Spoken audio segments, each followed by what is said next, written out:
Talaga bang karamihan sa mga Pinoy ay mga tanga pagdating sa pagboto? Diretsong sagot, hindi tanga ang karamihan sa mga Pilipino, pero madalas silang nalilinlang. Hindi ito usapin ng katalinuhan, kundi ng akses sa tamang impormasyon, kondisyon sa lipunan at kultura. Narito kung bakit. Una, hindi lahat may access sa quality political education. Marami sa mga botante ang hindi nabibigyan ng oportunidad para maunawaan ang tunay na trabaho ng isang leader. Sa halip, umaasa sila sa ads, jingles at papogi points. Kapag ang alam mo lang ay yung sumasayaw sa TV, siya ang kilala mong iboboto.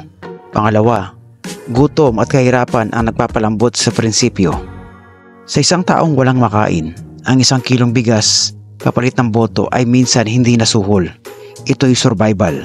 Hindi niya iniisip ang 6 na taon ng kahirapan, kundi ang gutom ng anak ngayong gabi.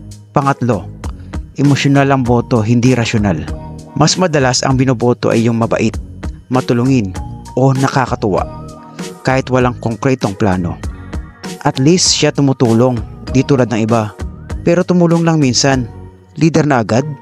Pang-apat, ang sistema ang tunay na tanga. Kung paulit-ulit na lang ang parehong estilo ng kampanya, paikot-ikot din ang resulta. Kung ang menu pare-pareho ng ulam, huwag mong sisihin ang kumakain kung bakit yun ang pinili niya. Panglima, karamihan ay hindi bobotante. Kulang lang talaga sa gabay. Kapag tinuruan, ipinaliwanag at binigyan ng alternatibong impormasyon, kayang-kaya ng Pilipino ang bumoto ng tama.